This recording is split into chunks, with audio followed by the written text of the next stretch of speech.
Allez, nous allons commencer par la fiche 1.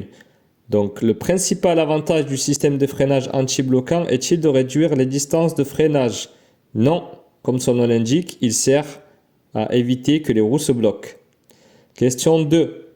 Vous avez interrompu votre conduite pendant 1 heure et 15 minutes. Ce temps peut-il être pris en compte pour le calcul du temps de repos journalier? Non. Le repos journalier, il est pris en compte à partir de 3 heures.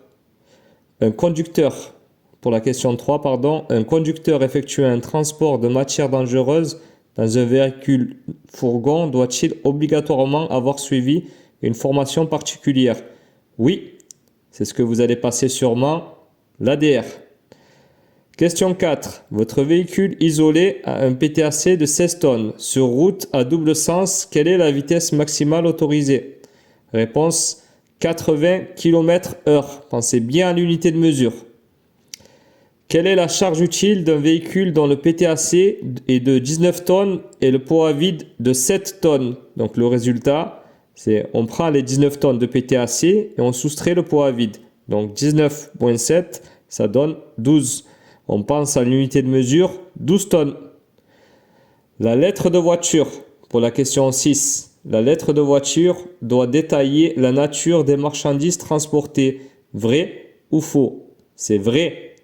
Donc, on ne vous demande pas oui ou non. Si on met oui, la correction, elle ne sera pas bonne. Question 7. Le châssis d'un véhicule lourd est principalement constitué de longerons et de traverses. La 8.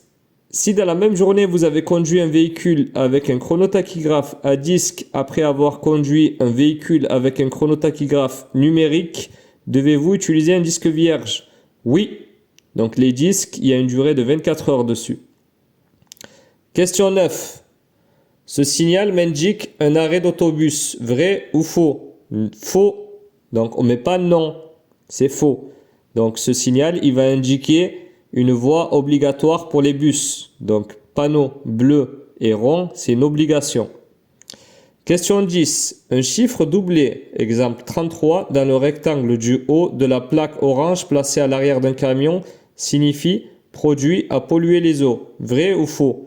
Faux. Voilà, fin de la question de la fiche 1,